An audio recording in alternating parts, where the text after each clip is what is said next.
Welcome to the deep dive. Ever think about how the vastness of space connects with, like, the tiny details of science? Yeah. Sometimes the really big ideas, they kind of pop up when you bring different fields together.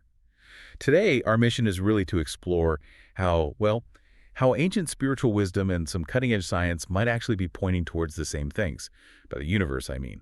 We're aiming to give you a shortcut, those aha moments, Yeah. without drowning you in data, helping connect the dots. Exactly. And that's what I'm here to help with, sort of synthesizing this information. We want to look for patterns, connections you might not see right away, and not just what these sources say, but maybe why these connections are seen as significant. Really get you thinking. Okay, so for this deep dive, our source material is excerpts from the Divine Signature in Creation and Science. It's by Rabbi Shlomo Izagwi. You might have seen pieces featured on places like Israel National News, the Times of Israel.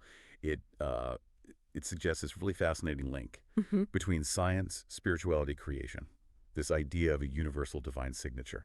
So the key thing we hope you'll take away, it's how scientific observations, maybe through a certain spiritual lens, can look like an inherent design, echoing some really old ideas.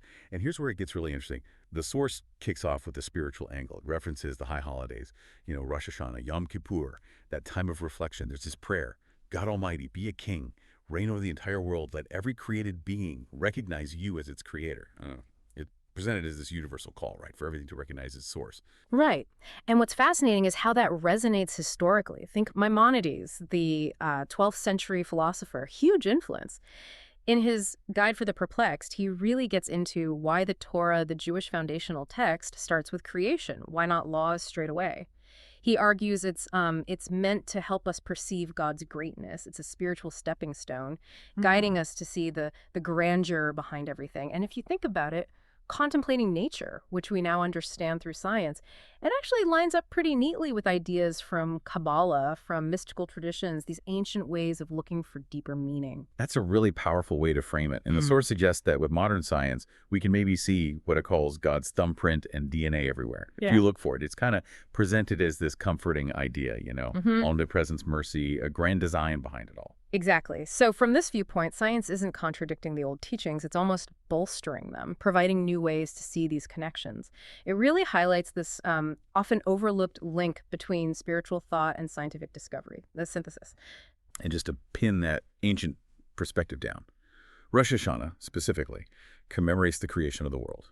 5,786 years ago in that tradition. It's not just a date, it's a reminder, right, about creation, our place in it. Okay, let's shift gears a bit. Let's look at something tangible, scientific. The sun. It touches all our lives.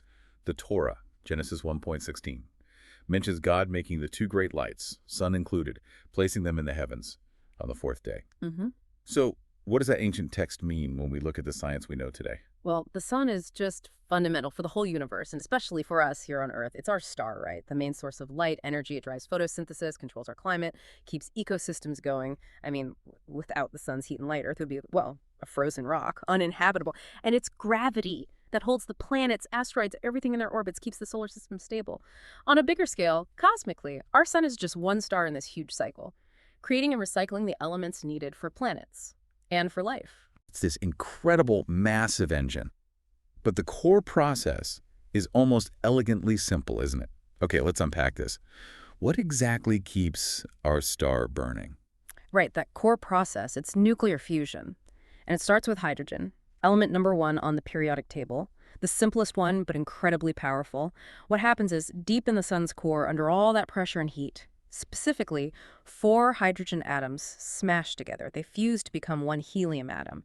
And that fusion releases a huge amount of energy. That's the heat and light we get, essential for life. Okay, so hydrogen, element 1, fusing in groups of 4 atoms, powering the sun. I want you, listening, to really hold on to that number, 4 atoms of element 1, because we're going to see how that connects back. Right, this is where it gets really interesting, connecting that atomic process to something deeply spiritual. Think about the Shema prayer, foundational in Judaism.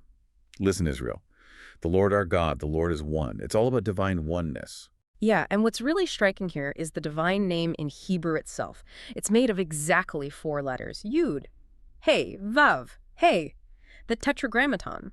In mystical interpretations, each letter can represent a different aspect, an independent expression, but together they form one unified divine identity, embodying that oneness. So when you put that next to the science, The fusion of 4 atoms of the number 1 element, hydrogen, creating all the energy and light. You see this amazing parallel in the numbers, in the concept. 4 uniting into one source of power. Wow, okay. And it gets even more specific with numbers, doesn't it? With the elements themselves. How does that connection deepen? It does. There's this ancient system, gematria, assigning numerical values to Hebrew letters. And if you calculate the value of those 4 letters in God's name, Yud, He, Vav, He, the sum is 26. Now here's the kicker. 26 is the atomic number of iron, element number 26 on the periodic table.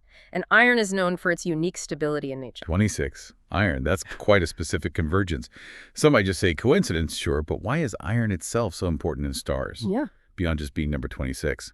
Well, iron is a critical point in stellar fusion. You see, stars fuse lighter elements together, releasing energy. Hydrogen to helium, helium to carbon, and so on. That process releases energy up to iron.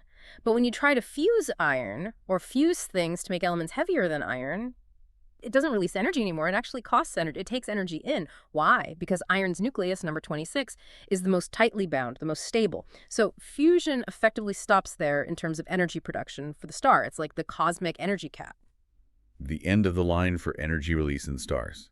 And its role isn't just cosmic. It's incredibly personal too, right, for us? Oh, absolutely. Think about your own body right now. What carries oxygen in your blood? Hemoglobin. And what's at the core of hemoglobin? Iron. It's literally carrying life through your body. So this whole process, starting with hydrogen, number 1, fusing specifically in groups of 4, building elements up to iron, number 26. The source presents this as reflecting a kind of divine cosmic order. It suggests numbers, mathematics. They aren't just human inventions. They might be, as some ancient sages believed, fundamental to reality's structure, showing this deep link between the spiritual and the physical. So taking all that, what about our own planet, Earth? Is there anything in this cosmic design that connects back here? Turns out there's another really intriguing, unexplained phenomenon right here. Yes, this raises a really interesting question, especially if you're looking for these kinds of connections.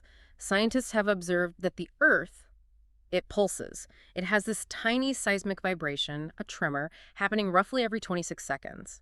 It's consistent, but we don't fully know why. The source, however, points to this rhythm, 26 seconds, and links it to that number 26, the value of God's name associated with creation. It suggests this pulse could be seen as a reflection of divine energy in the physical world, kind of reinforcing this idea of the cosmos operating in cycles, cycles that echo spiritual ideas, unity, divine origin. Okay, that is quite a sequence of connections. Let's just quickly recap these convergences that Rabbi Izagi highlights. It's pretty powerful when you put it all together. Right. The source itself gives this really concise summary. It goes something like, the number 1 atom, hydrogen, fuses specifically in groups of 4 atoms to emit the energy and light of the sun, central to the universe. And this fusion continues only up to iron, number 26 of the periodic table, in a universe that pulsates every 26 seconds. It lays it out quite starkly. Wow.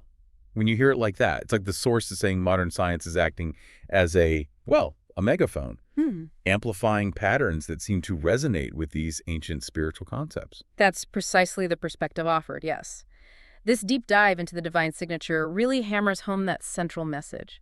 Science as a potential megaphone, proclaiming the thumbprint and DNA of God in creation, at least for those interpreting it through this specific lens, this merging of science, spirituality, numerology. It encourages us to look for a harmony, perhaps, a deeper coherence in the universe. It's stimulating whether you approach it intellectually or spiritually. So what does this mean for you as you continue learning and exploring? Hopefully this deep dive offered a unique viewpoint, some surprising facts, maybe an aha moment connecting fields you didn't expect to link up, showing how science sometimes can illuminate spiritual ideas if you shift your perspective a little. Now, here's a final thought, something for you to maybe mull over.